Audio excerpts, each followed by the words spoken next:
It is Wednesday, my dudes, and you are watching The Sweat, presented by DraftKings. I am Emerson Latia, so coming up, the Gojo Gang will invade The Sweat, just as they do every Wednesday. We're going to dive into DFS plays and sportsbook strategy around the NHL and NFL. But first things first, we have to wish a happy birthday to Billy here, behind the camera, the roaming camera here in the studio. You have a wonderful face. It is covered with a beard and hair, and you are such a friendly individual, and we really love you for that, Billy. So everyone, wish Billy happy birthday. You've seen that. Thank you so much, Billy. Thank you for being here today and sacrificing yourself. Okay, so let's dive into the NBA slate as well. Some NBA best bets. Gary and Thorne, Nick Whalen. Good morning to both of you.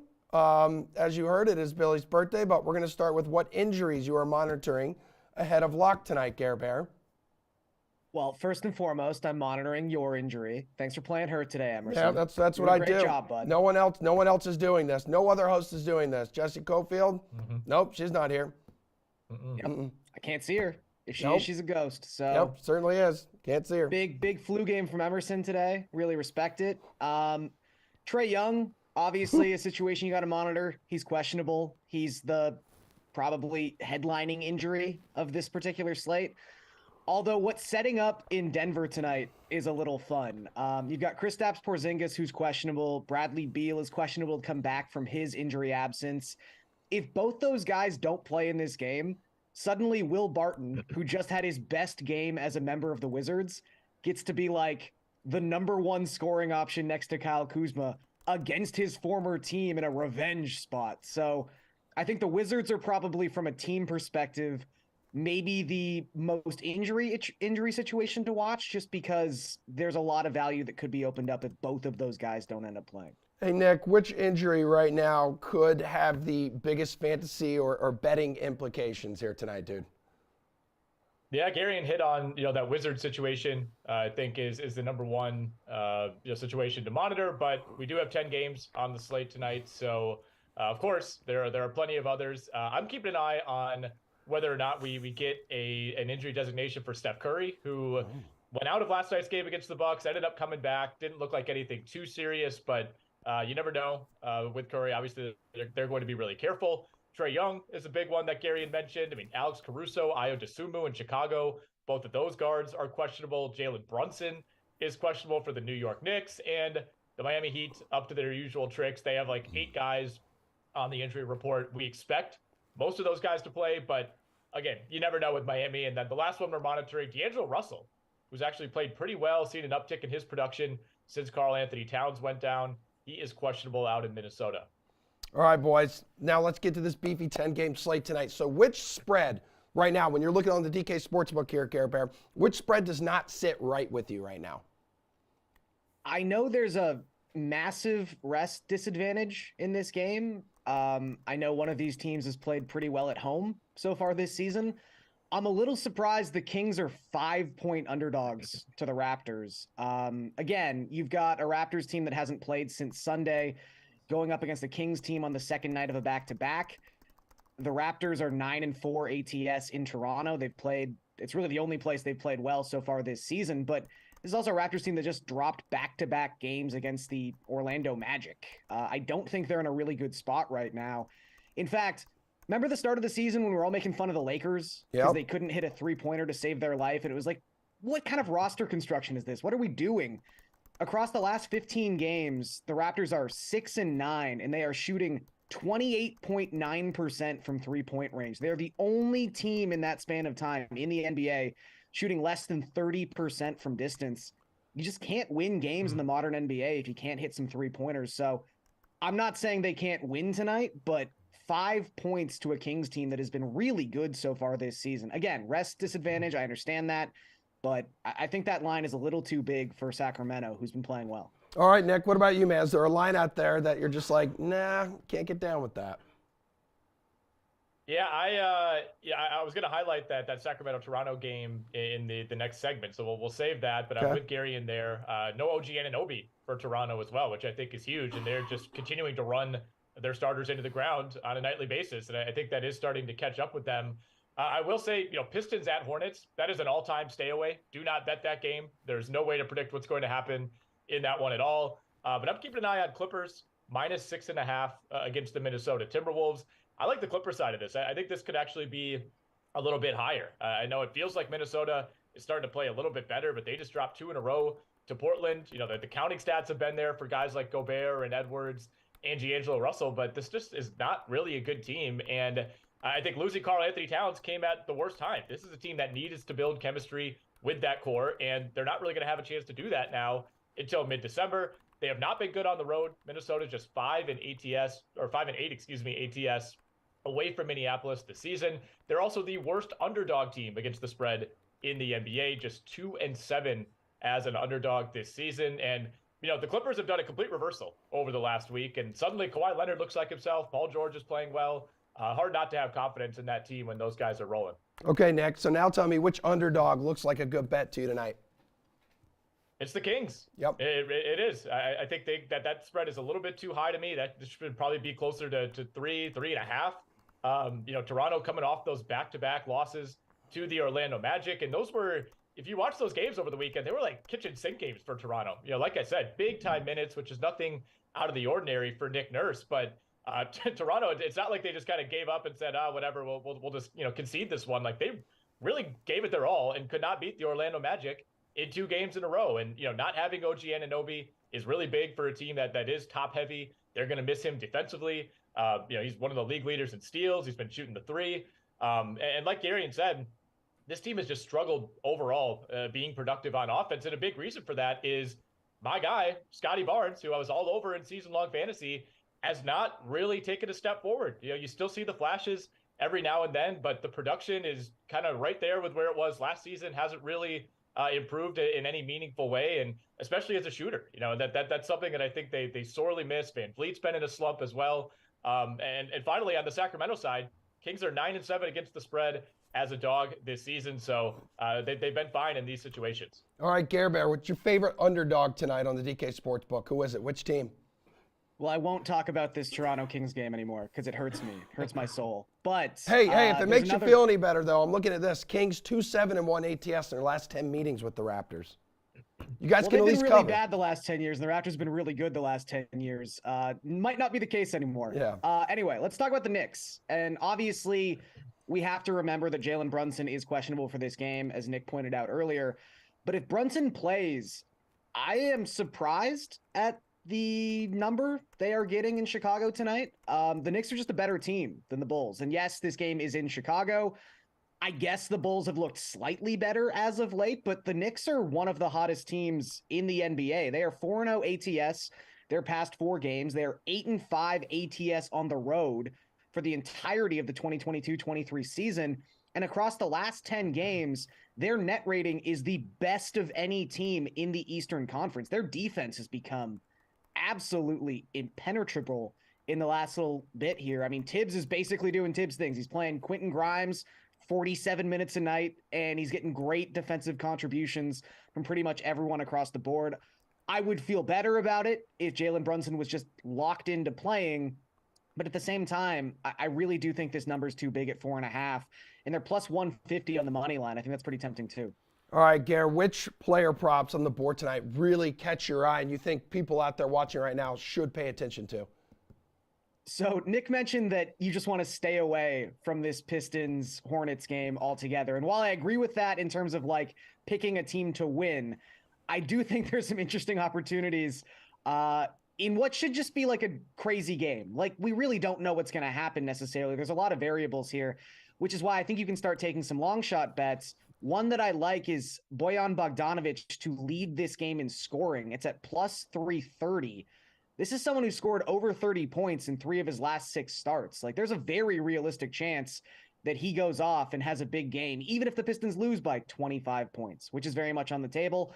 Right now, he's listed behind Kelly Oubre Jr. and Terry Rozier in terms of leading this game in scoring, which makes sense.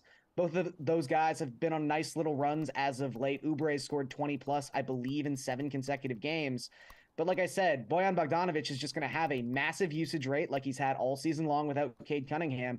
And if those 3-pointers are falling, there's a real chance he's scoring 30 points again, as he's done many, many times this season. So I think plus 330 is just a lot of juice to give someone who's having the best offensive season of their career. What do you like as a player prop tonight right now, Nick? Yeah, I think Arian's on the right track. Looking at that game, I'm totally fine targeting Bogdanovich. Jaden Ivey has some pretty low props as well. I think he's at like 2.5 rebounds, which is fair. He's not been a great rebounder, especially over these last couple of weeks, but should play a ton of minutes in that game. There's going to be a lot of missed shots in that game. I would look at the over for Terry Rozier's points prop as well. I love him as a DFS play tonight. I'm kind of on the same track with Garian as far as tracking that game. Paolo Banchero, by the way, also has some pretty low numbers to me over at the DK Sportsbook going up against the Atlanta Hawks. I like the over on his rebounds prop. Atlanta, you think Clint Capella, he's bringing in like 15 rebounds every night, but they're below average rebounding team, both on the offensive and defensive glass. So I think this is actually a good spot for Banchero, who's kind of got it back going. Let's wrap up the segment here, gentlemen, with your favorite DFS play on tonight's 10-game slate here. So how much money are you spending, Gare Bear? I think it's finally time to pay for Kawhi Leonard on a slate. Whoa. I think we are finally at that point. Whoa. He's been playing like 30-ish minutes his last 3 games. He's coming off easily his best performance of the season against Boston. Season highs in points and DraftKings points, 47.25 in that game. Look at you, man, just dancing. I love it. But this is the thing, like, he's under 7K.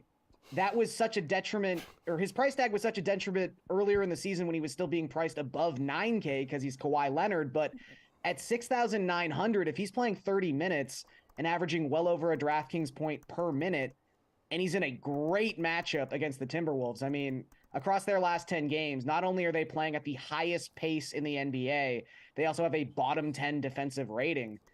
It just seems like Kawhi's going to get back on track and kind of keep this upward trajectory going. Again, 30 minutes is the key here. He's got to play about that many, but if he's going to, I think his price tag is finally too low, and that's the first time we can say that all season long. All right, Waylon, you seem to have the same reaction I did, man. Bold move there, Cotton. It's a bold move. I'm still not confident he plays like too many more than 30 minutes, but if he gets to 30, I'm with Gary, and I think it's to the point where it's at least profitable. I mean, I still think you have to consider what's the ultimate upside here. It's not like he has the same upside level that he had in years past, but at a sub 7,000 price, I can get on board with that on the front end of a back-to-back. I like Miles Turner at 7,000. I think you're getting a nice discount there on a guy who's been priced, $500-$600 more expensive at times this season. He's coming off of a pair of down games, but I think this is a really good matchup, catching Golden State on the road on the second night of a back-to-back. They played in Milwaukee last night. This is the highest game total by a pretty good margin on the board. Should be points, should be rebounds available, should of course be blocks for Miles Turner. And, I think he's a guy that whenever you go up against these good teams, teams that have been rumored to be in the trade market, it's somewhat of an audition for Miles Turner. So I think getting that guy at 7K, to me, that's one of the better values on the board. All right, fantastic work, you two. Really appreciate all the help with the NBA slate tonight. Coming up next, the guys from the Gojo Show. They're going to grace your screen as we talk about the biggest stories, the biggest storylines coming out of the NFL ahead of Week 15 here, including maybe the greatest nickname for a group of meaty men that we've ever heard. We'll tell you what it is coming up next on The Sweat. Oh, yeah.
my God. All right, it's Gojo Show promo time.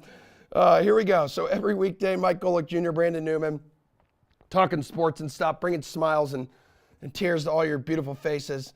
Grab it on Spotify, Apple, Google Podcasts, iHeartRadio app, and more. And every Wednesday here on The Sweat, as in like, right, meow. Good morning, Mike. Good morning, Brandon. How's everyone doing? Good morning, Everson. How are your bare feet? My bare feet are excellent. They're Yeah, they're wonderful right now, man. Feet on the internet. Hey, Brandon. I don't say this enough to you, but you sound great right now. Hey, listen. My wife has absolutely loved the fact that I've hardly said a single word the past couple days at home. But yeah, thank you so much, gentlemen. Yeah, look at this. Yeah, look at that. This is my flu game right here, dude. Look at you, Brandon. Brandon, thank you for helping him through his flu game. Everyone needs a pick-me-up guy. Does that make you Pippin? Is that Pippin in that picture? Yes, yeah. It's Pippin. I'm Jordan, obviously. Obviously. Oh, yeah, of course. Who was that behind him? Was that Steve Kerr? Was that Steve Kerr then behind them? Yeah, I think that was me. I think I'm Steve Kerr. In this Yeah, you are. You guys actually look a lot alike now. But anywho, dude, I'm so happy that we're here and we're battling together.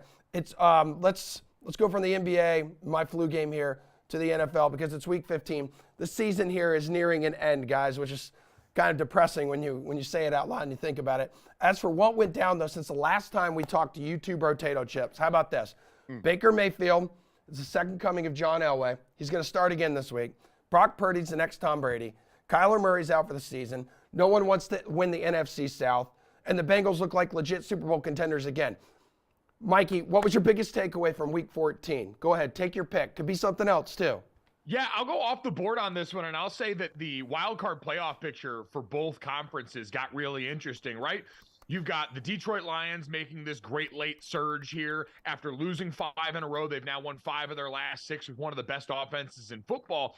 And all of a sudden, it doesn't seem as crazy to talk about them potentially being able to sneak in the back door of an extended playoff in a bad NFC. And then on the other side, we just came off of a Sunday night matchup between the Chargers and the Dolphins, where now all of a sudden the Chargers get a win that has them on the outside looking in, but really potentially as a part of this. And the Dolphins, with one of the tougher 4-game stretches in the NFL coming up, having to go through that AFC East slate with the kind of defenses they're going to face at a juncture where Mike McDaniel and Tua Tagovailoa have to show the NFL they can adjust to what teams have put on tape the last couple of weeks as a way to kind of slow down and get that offense off speed. So I think the Chargers and the Lions kind of entering the picture a little bit with a late surge here becomes really interesting down the stretch. All right, Brandon, what'd you learn in week 14, man? That the 49ers are good without Jimmy G. And It hurts me to say it because Brock Purdy seems like that guy. And we know that the fact that these NFL defenses don't have tape on this guy benefits him greatly, as well as all the weapons around him, but they have that injury with Deebo Samuels. But I think what I learned from that is I love it, but it's just like that late push with Nick Foles in 2018. Like, this still could be a Super Bowl team, even with the backup.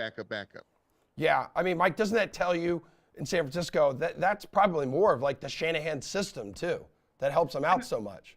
And that's what we've said for a long time, and I think that's why when this injury happened to Jimmy G, there wasn't a move made. Remember, that was when Baker Mayfield was getting released by Carolina, and we had all thought, oh, well, this makes an overwhelming amount of sense. And Kyle Shanahan was like, no, not really. And I think that was just as much because Kyle Shanahan has an overwhelming amount of faith in himself, number one, and then in the player they scouted, number two, in Brock Purdy to go and start the year as their third and now wind up in the big boy chair.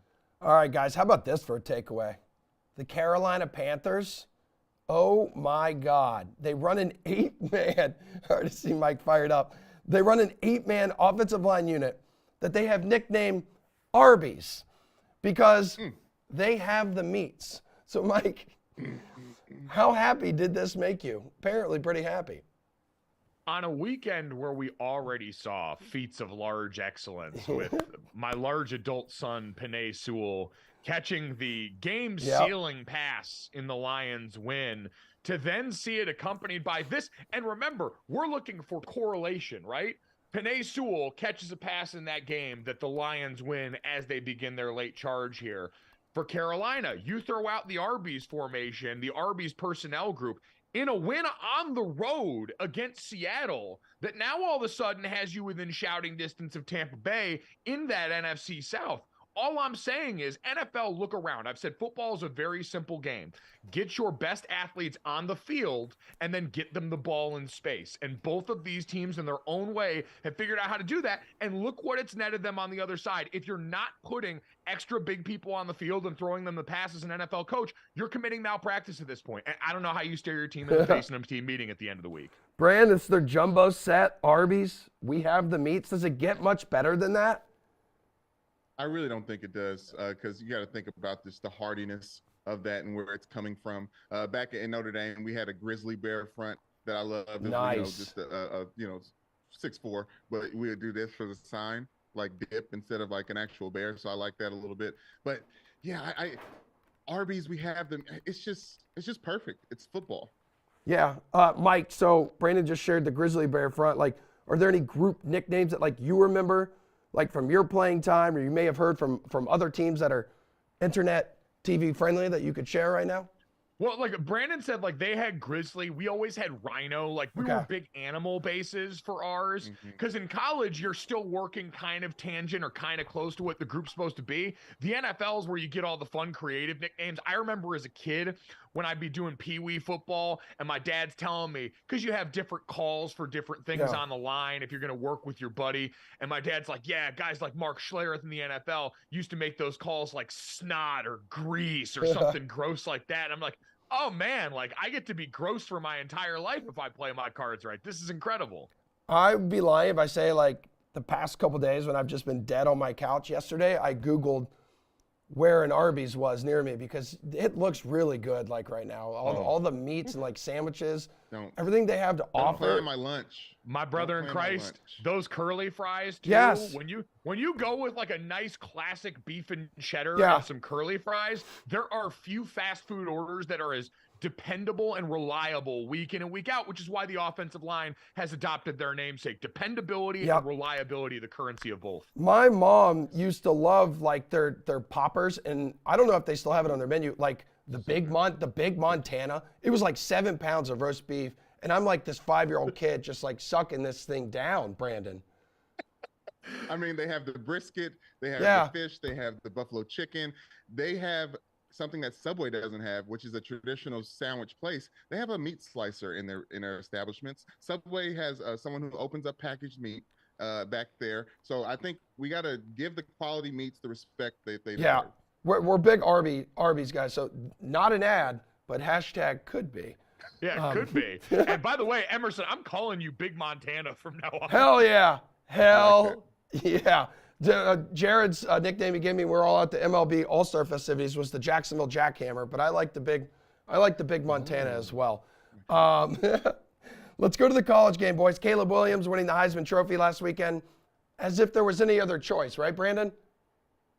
Yeah, I mean, unfortunately, and it was on Notre Dame that he finally got that mark stamped, and I love what he did though, and I'll let Mike talk to it. But the Gucci suit, bringing his teammates, bringing the beef, and demanding that they come with him to show up in the Heisman, or else he was not going to show up at all. I mean, you gotta love the kid. I mean, Mike, I did love how he was up there and he looked down at the 3 other dudes and was like, "Listen, I got the Heisman, but you 3 are in the college football playoff." Checked all the boxes, man. Like it was a really good showing for the young man. Obviously, the speech was awesome. Brandon mentioned, and we talked about it on the podcast. Has to be the first Heisman winner to do it in a Gucci suit. Shout out to all that NIL money, making sure that he's threaded like the guys usually have to wait until they're getting ready for draft day to do. But yeah, there was no choice in this. I'm a Heisman voter. He was my number 1 vote. You get 3. I had him, Hendon Hooker, and Blake Corum on the ballot in that order, but however you slice it, whether it's the best player in the sport, the most important player, you saw even within the body of the Pac-12 championship game, Caleb Williams' importance to that team, because when he suffered that hamstring injury, it completely changed the balance of that game, how that offense was able to operate. And so him going out and being special in a way that he didn't just do against Notre Dame, and didn't just do in the first half of Utah. You can go back in the season and watch special plays like that littered across the tape from this player, was consistent. And I think that's a good reminder, as this is a season-long award, and Caleb Williams earned it at every stop along the way. So if we move away from football here, what other stories in the world of sports caught your attention this past week, Mike? Man, I forget last week. I'll go back to last night. We got a classic between the Lakers and the Celtics. And you had Anthony Davis, who in the last month or so has started to put it together a little bit more and look like the player they expected. You saw the energy from Russell Westbrook that you needed. And LeBron James was his typical self down the stretch to a point. But they mounted a comeback after being down 20 in that game, only to get to overtime. And that's where you saw the age of this team show up, because there was no gas left in the tank when they got to the end of the fourth quarter and overtime. And that's where you saw the Jason Tatum difference right now. I was as critical as any during the NBA Finals last year of saying that Jaylen Brown looked like the best player on the court for them at certain times. Yeah. But when it was go time at the end of this game, Jason Tatum put that ball on his back and put everyone in front of him into a spin cycle to get them to overtime. It was incredible to watch for a Celtics team that's been one of the best, if not the best teams in the NBA so far this season, in a really fun contest against Los Angeles. Wait a minute, as Brandon all of a sudden now is rocking his Lakers hat here. Huh? Oh, but guess who's contenders right now? Oh God.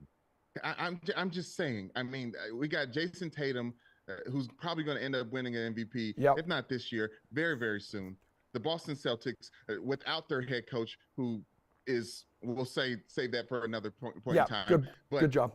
This Lakers team is real, and they can add a piece or two to make them even more formidable going down the stretch. It's not even the Christmas game yet, guys, and we're talking about the Lakers playing good basketball. Think about that. No, it's a good point, especially considering how they started out the season, Mike. Like they were laughable, dude. And then Anthony Davis went on this run where he's scoring like 50 points like a game, or at least 50 DK fantasy points a game. Right, and I think pre-Christmas, to Brandon's point, we're just looking for signs and signals, right, of what's going on there. The Lakers still can't shoot from beyond the arc at all. That's what showed up in a glaring way in the game last night. I think they had something around 30 free throw attempts, which is how they're going to have to win games. And Anthony Davis, remember, going all the way back to 2020 when they got AD over here, when they won the championship in the bubble, the plan going forward and the reason they thought they could make this Russell Westbrook experiment work is because AD was supposed to be taking that centerpiece mantle from LeBron James, maybe not in the way that they go out and execute offense, but as far as the top end production. He was supposed to be the young ascending talent, the next great Laker big that was going to go and shoulder the bulk of the load so that these older players didn't have to go out there and play as many long minutes, especially in the regular season. So if Anthony Davis is going to play like this, to Brandon's point, now they've got some things to think about as we get closer towards January. But in the interim, I still have concerns in the long term because they have built a LeBron James team without perimeter shooting. And historically, that's never been something that's had the kind of top end success they're looking for. How are you not sitting courtside at that game last night? Like you're in the LA area. Come on, man. I know. Listen, I had a lot of people asking me. I had a lot of offers from the Big folks celebrity? over at yeah, you know, they wanted me to come sit courtside and all that stuff, but I was busy. I'm getting ready for the holidays. I'm a family man first. LeBron James can appreciate that. My life is bigger than basketball, bigger than podcasting. Oh and so God. I don't let one thing just define me. Hashtag washed king, hashtag strive for greatness. But we're also above 30 now, and Mike went to the Dolphins Chargers game earlier this week, so he's kind of recovering still. Oh, dude, I feel that. Like, listen, anyone over 30, especially Billy here again behind the camera. Happy birthday, Billy. We all know that feeling. Time for the Go Joe Rose moment of the week. Who gets the nod, Mike? I already said it, man, and I want to give it, like, I want to have them equal holding. Like, remember, famously on The Bachelor one time, Jesse Palmer gave the rose to the wrong girl, forgot her name, and so ended up being able to give a rose to two people and bring them both along the next week. Dan Campbell and Penei Sewell. And this is two parts. One, for calling the play and executing the play in that game to get Penei Sewell into the jumbo package and get him the football. But then for Dan Campbell to admit on McAfee's show that actually when that play was called, he was lost watching the wave going on in the crowd there in Detroit and all of a sudden saw Panay getting thrown the ball and wondered, what the bleep are we doing? That kind of honesty is why Dan Campbell has become a favorite for so many people and one of my personal favorites. Dan, Panay, you guys, you beefy lads, accept this rose. I mean, I totally get it. There was so much to love about Dan. Like, all of America, the world fell in love with him. He just needed to win football games. And now that he is, it's like the perfect combination of real and winning and feelings. Brandon, speaking of that, your Gojo Rose of the Week goes to who? My feelings go to my hometown of Louisville, Kentucky, where I'm at now, but I'm moving to Florida. I'm going to be closer to the Jacksonville Jaguars. Wait, whoa. Very soon. Emerson moving to Florida tomorrow. But before I leave, I have to give my rose to Jack Harlow, who, after setting his sights on Dua Lipa, making a song about her, said he wants to do more with her than do a feature. It is reported they are now in a romantic relationship, very serious, meeting up in November multiple times. And then just recently, the other day, he flew to New York to go to her Jingle Bell thing. And then they had lunch the next day. Like, this is a budding relationship that he set out and grasped. And I'm proud of my young little man. So shout out to love.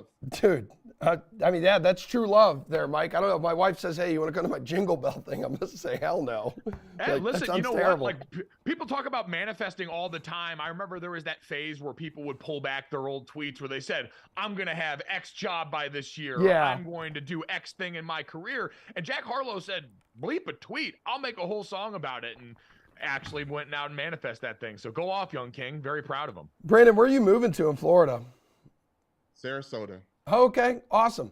All right. Gulf Shores. I don't know if you're familiar. Yeah. It's not that stuff on MTV. It's more like a geriatric type of deal. But I'm aware. Yep, I got some family down there in Naples, so you and I will be hanging out. So like safe travels and stuff. And Thank you, sir. Nothing's gonna change it with the show, right? You're still gonna be doing your thing. Still doing our thing, man. All right, Still cool. doing our thing. By the way, Emerson, I'll be down in Jacksonville for the Notre Dame bowl game too. So very excited. Okay. All right. We'll potentially have to meet up if I end up making it. I'll see you in Naples. Okay. You're gonna recover by then. You're gonna get better. Happy birthday, Billy. Feel better, Emerson. Put your feet up on the table even more. Billy, you know what? This one's for you, Billy. Yeah. All right, guys. We got to get out of here. Appreciate it. Love you. Look at these raptor toes, these raptor feet. All right, we got to go. We'll do NHL DFS. We'll help you build a money-making lineup coming up next.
All right, let's put this show on ice, baby. RotoWire's AJ Scholes, Paul Bruno, riveting RotoWire duo, here to share some DFS plays and best bets for a teeny tiny small 3-game NHL slate, but there's still a way to get a leg up on your competition.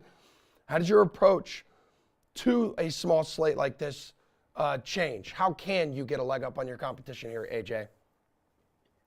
I mean, my biggest thing is I find when available, I tend to pay up more for guys in those top spots because they're just that much better than the rest of the competition. Of course, you look at, say, the blue liners tonight, there aren't really any top guys to pay up for necessarily. So you do have to pick and choose your spots. But when appropriate and when available, I find I'm more willing to pay for the top guys than to look kind of further down and try and find a little bit more value that's slightly off that top price tag.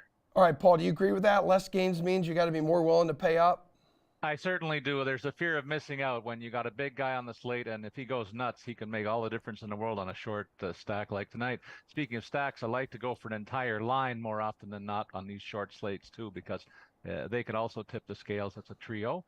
And then paying up for an expensive goalie is something I'd be more apt to do as well. I tend to go a little bit further down the list, and the same applies for a stud defenseman. I don't like to pay up for them, as your listeners probably know by now, but on that short stack tonight, I think I got to target one. Okay, cool. So at forward then, on the board here for DFS, Paul, is this where you're looking to maybe stack a few guys? Absolutely. I look at Minnesota's top line, and you got Kaprizov and Zuccarello are going to be pretty expensive at $8,900 and $6,900. Both of them are rolling right now. But what about their center, Sam Steele? $3,500 the price tag there. That lowers your average cost, and you need a player like that anyway on a short slate when you're stacking. And what better way to find a guy than in the middle of those two prolific scorers right now? I think Steele takes advantage of playing with the big boys, and that's where I'm going tonight. All right, AJ, how about you, man? Well, with the Senators having a matchup against Montreal, I think this is a good opportunity to use some of those Ottawa guys tonight. And for me, that starts with Claude Giroux at 5,800. He's been boom or bust play recently with 3 multi-point games over his last 8, but also 4 zeros over that stretch. So he's definitely more of a tournament play than a cash game play. But if he goes off, as I expect he will against Montreal, you almost have to have him in your lineup at 5,800. All right, boys. What about here a defenseman? A defenseman who will bring the DFS points, AJ. Well, as I mentioned off the top, there aren't many high-price options on this slate. So I think you still want to consider grabbing any of the top 4 defensemen here. Only one of them, Thomas Chabot, is even over 6K. Of those 4 guys at the top, I like Quinn Hughes the most here. 5,600 is his price tag. The fact that he doesn't have any goals this season doesn't really concern me when you consider he's got 11 assists over his last 11 games. Again, similar to Giroux, he's not really a good cash game play because Hughes doesn't take a ton of shots. But in tournament formats on a smaller slate, I think he's a solid play on your blue line. Okay, Paul, where do you want to go here on the blue line? I'm looking at Rasmus Andersson. He's the quarterback on the power play for Calgary, the first pairing defenseman too. He plays about 25 minutes a game, 20 points in 29 games so far. I don't like the way Vancouver is going, and I really don't like what's going on in the dressing room with the Bo Horvat situation. When your captain and first or second line center is subject of off-ice stuff relating to his contract, that's got to be a huge distraction for this team. And Calgary's looking like they're getting their game in order too. I like the big boys for the Flames to run up a total tonight, and Rasmus Andersson will be in the middle of all that. All right, well, let's switch to the DK Sportsbook here, guys, before y'all take off. Your favorite money line bet on the board tonight. Which team is it, Paul? I'm looking at Montreal, plus 170. That's the most attractive bet for me to win in Ottawa tonight. There's going to be a lot of Habs fans in the crowd tonight, too, pushing the visitors. They look like the best underdog bet of the night, and so that's my attraction. I think it could be a case for this line should be much narrower than the plus 170. I think that's found money for me. All right, AJ, how about you here, man? Well, for starters, I have to disagree with Paul. I'm actually on Vancouver tonight, and I think at plus 160 value, you can consider taking them. I mean, Paul's talking that Calgary is getting things back together. Look, their starting netminder hasn't been announced, but both Dan Vladar and Jacob Markstrom have been underwhelming of late. Vladar gets wins in the month of December. 3-0-1 is the record, but his save percentage is under 9. Meanwhile, Markstrom can't get a win for the life of him, but has an okay save percentage. So this team is just all over the board. So I like Vancouver on the money line here. I also like Minnesota to cover the puck line. Detroit won't have Dylan Larkin tonight. He's their best offensive player. So without him, I think Minnesota is that much more of a heavy favorite, and I don't mind taking them minus a goal and a half here. All right, AJ, Which player props are you filling out your bet slips with tonight? You got one you really like? Well, it's not technically a player prop, but Minnesota is plus 650 to win in a shutout. It'll be Philip Gustafsson going for goal for them tonight. The fact that the Red Wings, rather, Yeah, there you go. are without their leading point producer, I figure they're going to struggle to get any sort of offense. Plus 650 value is tremendous here. So I like, again, Minnesota to win on a shootout plus 650 with Philip Gustafsson manning the crease. All right, Paul, can be a player prop, any other bet, whatever you want.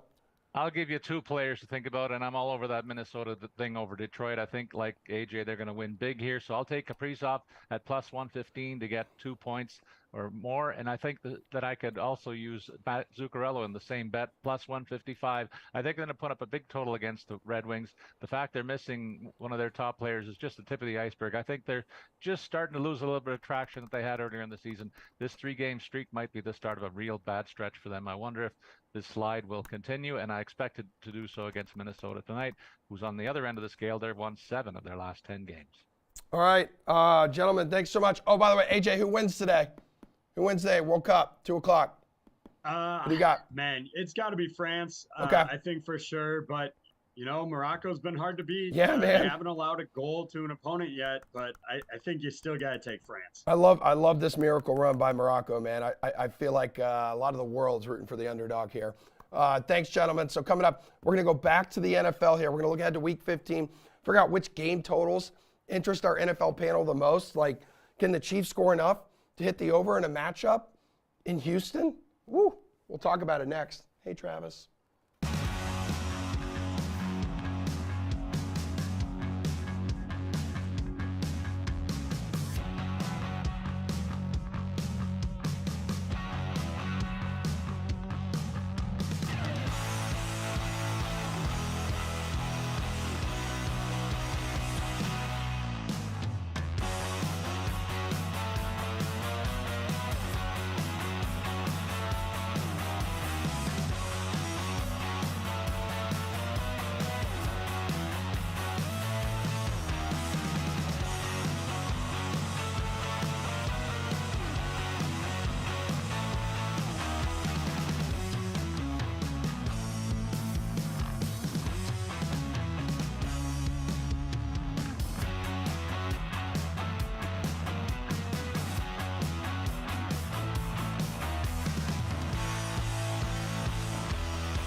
Hey, everybody, it's time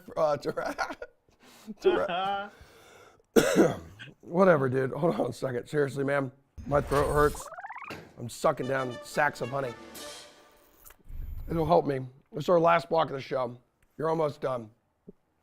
Jules, Pierce, Jeff, thanks for being here for a fun little game of over-under. Let's look at some totals here around Week 15 in the NFL.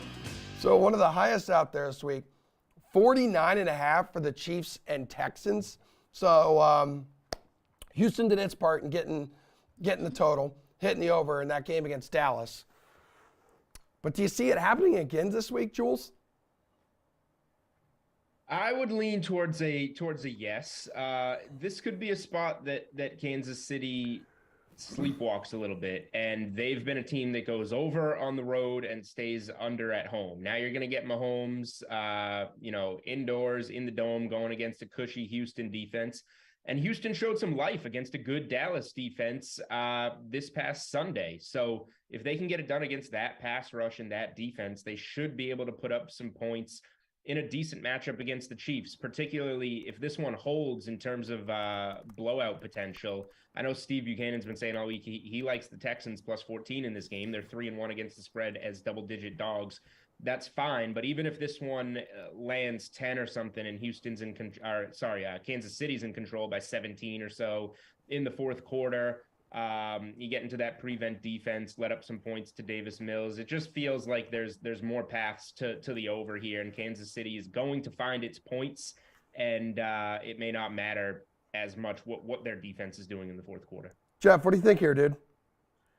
I mean, do we really want to trust the Houston Texans to get us 20 points? Didn't Dameon Pierce out? Davis Mills had he snuck up on the Texans. That's fine. Or the Cowboys and completed like 80% of his passes. But he only threw the ball 21 times. Chris Moore was getting out there, and then they just kind of sat on the lead. That game still only got the 50 points, barely going over what this total is now of 49.5. No, I don't want to do this at all. I like the under here actually quite a bit. I think Kansas City comes out, plays a little less aggressive after almost blowing the game last week with a bunch of late interceptions. I think they'll get Pacheco going versus this just really bad rush defense. And again, I just don't know how the Texans are going to score. I mean, who's going to run the ball? They're bringing Amari Rodgers off the streets last week, and he looked okay. But the Chiefs are going to be ready for this. I think the Chiefs realized they just about blew it last week. I look at just a conservative win here. I don't mind the Houston covering call, I guess, but I'm not going to take the over here. I think this total is way too big. Okay, Pierce, what side of this do you sit on? I'm on Jeff's side. Kansas City's sleepwalking game was last week. They blew that 27-point lead by sliding in to prevent, making some turnovers, allowing some big plays. I think they've learned the lesson there, and they're not going to repeat what they did last week against the Texans. And then also, we look at the Texans. They've several times this season played teams closely that no one expected for that to happen. And a lot of times it was because teams are just overlooking the Houston Texans. And after last week, I can't imagine with what Kansas City went through, nearly blowing that game, and then to see what Dallas did last week, I really doubt that Kansas City, A, is going to sleepwalk, and B, overlook the Texans. And I'm with Jeff. The Houston can't score points to begin with. This offense is even worse than it was before. Mm-hmm. I don't see how they're going to be able to do their part. Kansas City's going to have to do everything to get over this. Yeah, well, speaking of what Dallas did last week here, Pierce, they're on the road facing America's true team, the Jacksonville Jaguars. They're down in Duval. So 47.5 right now is the total on the DK Sportsbook. Keep in mind, too, Pierce, Trevor Lawrence, the AFC Offensive Player of the Week. That's huge. Jags just put up 36. You like the over here? Yeah, Trevor Lawrence has looked great lately. Hell yeah, brother. Over 120 his last 2 games. Last 4 games, he's had a QB rating over 100. We got to throw out the game where he didn't finish against Detroit. They're playing well. Dallas, the trends are saying they're going with the overs. 5 of the last 6, it's gone over. And in 5 of those games, they've allowed 17 to 20 points or more. So I think we could count on possibly the Jaguars getting at least 17 to 20 points. Jags have been over in their last 3. And then Dallas, over the one of the highest scoring teams in the league, over the last 3 games, Dallas is averaging 36 points per game. Somehow that's not the most. It's pretty impressive. 36 points per game, and it's still not the highest scoring offense over the last 3 weeks. Dallas is getting their job done. The only way that I see this not going over, and I think it probably will go under, is turnovers. You see what happened to Dallas last week. If they turn the ball over, they may not be able to get 28, 30 points on the board. And Jacksonville, we don't talk about this very often, but last week, 4 takeaways. They're number 8 in that department. I think they're going to get enough takeaways on defense, and we're going to keep just enough points off the board, maybe settle for some field goals, and this goes under. Nobody hates the Jaguars more than Julian Edlow, who refers to them as the Trailer Park Boys. Yeah, go Cowboys. This is a big one after Jacksonville stole that one last week. If we're going to get this under 6.5 wins, going to need the Cowboys to win this one. I will ride the under trend of the Jags at home. They're 1-5 to the over in these home games. You get Dallas going East Coast outdoors. They just had their dud against Houston and let up some points there. You got to think they're going to tighten things up on defense in this spot. I forgot to factor in Trevor Lawrence's AFC Player of the Week award when handicapping this total. I know that's a very important part to Emerson in terms of how many points will be scored in this game. I think the Cowboys are going to run the ball. That's their strength here with Zeke and Pollard. And again, like Pierce's point, a couple of turnovers in this one are what can really make the difference. And I think that Dallas kind of grinds some clock, runs the ball, gets out with a lower scoring win. All right, Ulrich, talk to me, dude. Over or under this total? Hey, I just want to point out how much better you sound. Nothing like a little adrenaline shot to the heart. Jacksonville Jaguar segment to make Emerson feel better. Look, I was a little bit torn on this one as well, but I am going to lean the over here. Both of these teams are top, above average in pace of play. Dallas really just pushes the pace. I mean, they're like a top 6 team in terms of just how fast they run plays. And you look at what these two teams have done over the last little bit. I mean, they're two of the top scoring offenses in the league. These guys are talking about the defenses and the turnovers, and they're right. But I think part of that is we could get a defensive score in this. The Cowboys have 3 fumble returns for a touchdown. And if that happens, I mean, you're almost guaranteed to get an over here with the way the passing offenses have gone. We've seen teams come out and be able to throw the ball against the Cowboys. I mean, that's one trend that's kind of been a little bit overlooked. They just, like I said, they just allowed Davis Mills to have a pretty solid game against them. I think Trevor Lawrence could really eat up this defense and just force Dallas to keep playing at a faster pace. I'm going to lean over here. The total is a pretty solid number. I think if it gets up to 48 or 48.5, I'd probably just stay off it. But I do like the over at 47.5. All right, Jeff, what are your thoughts then on this Lions-Jets game? I think the Lions score and have a hell of a lot more success when they're at home. So they're going to be on the road in New York. I mean, they've won two straight, 5 of 6 here. What do you like, the over or the under? It's so tempting just to take the overs in Lions games. But like you said, this game is outdoors. The weather's not terrible or anything, but it's outdoors. It's going to be a little cooler. And I mean, like, they're going up against a team in the Jets who are like the exact opposite. I mean, they just suck the life out of the ball with their defense. I know the Mike White factor here is one concern for if you're taking the under, but I am going to lean under here. I think 44 is a pretty good number to take it at. You're basically asking the Lions to put up like 25, 26 points at least against the Jets defense. That's a big ask here. Don't forget that the Lions can run the ball a little too. And I think they're going to try and do that a little bit on the road. And I think that'll just suck the life out of this game in terms of just a clock perspective here. So I like the under in this spot. I think that the public are probably still high on life with the Lions, and you get a lot of money coming in on the over, but I like the under at 44. All right, Jules, are you with Jeff? Yeah, you got to go under here. The Lions are averaging 32.1 points per game at home and 18.4 points per game on the road. And that includes some road games being played indoors, like Minnesota in the division. This is a different offense when you bring it on the road, and particularly when you bring it outdoors. So a chilly game in New York against a team that isn't necessarily going to light it up, you wouldn't think, and has been an under team. 6 of the Jets' last 8 games have gone under. You have to cap the Lions 2 different ways, home versus away, and this one's going to be much more of a grinder. So yeah, absolutely give me the under in this one. A chilly game. It screams snuggle alert. Does it? Watch out, Billy. There you go. Does it appear? When Billy gets in the way, man. Dude, it's because of his ginormous traps. By the way, it's his birthday. Yeah, I don't know if you've heard that. Does it scream over or under for you, Pierce? I don't know if it screams over, but I believe it's going to go over. And I get the trends say outdoors, the Lions just aren't as effective, but that really doesn't make much sense if you watch the Lions scheme. They run a lot, so that shouldn't be a problem. A lot of their passes are short passes that really shouldn't be affected too much playing outdoors. So I don't know if that trend will hold up. If anything, the solid Jets defense might be able to stop them and contain them. We've got a good offense and a good defense, so that's kind of a bit of a wash there. So you look at a bad Jets offense versus a bad Detroit defense, and who's going to be worse? And I think it's probably going to be the Detroit defense doesn't do its part. And they have improved a lot. They're playing better. They're making key plays. They're getting off the field. They're keeping the team in the game.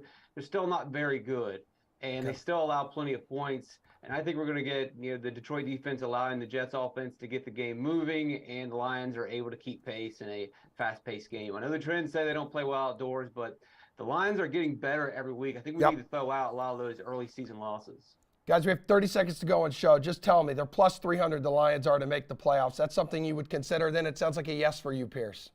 Come on, man. They're practically a 500 team. Hell yeah, he's back, brother. True. Oh, my God. Jeff. just not big enough odds. That Okay. tie against the Commanders and Giants really killed them from a math perspective. Okay. I'm just gonna say I need a bigger number to take them to make the playoffs right now. Jules, is that a yes or a no for you? I'll take it. I like Yes, the path. okay. They have 4 winnable games left, and the Giants and Seahawks have tougher schedules. Great. Awesome. Love you guys. Mean it. Jeff, I'll see you at 5 o'clock. Hopefully Nick shows up. Nick doesn't show up when he, has a little cough. Meanwhile, I'm here putting the company on my back as usual. I'm doing it for you, Billy, for your birthday. And the company threatened to cancel the holiday party tomorrow if I didn't show up today. So, again, I love everyone here. I love my team. Thanks, everyone. I'll see everyone at 5 o'clock for the slate, okay? See you at the holiday party. Yeah, that's right, buddy. Happy birthday, Billy.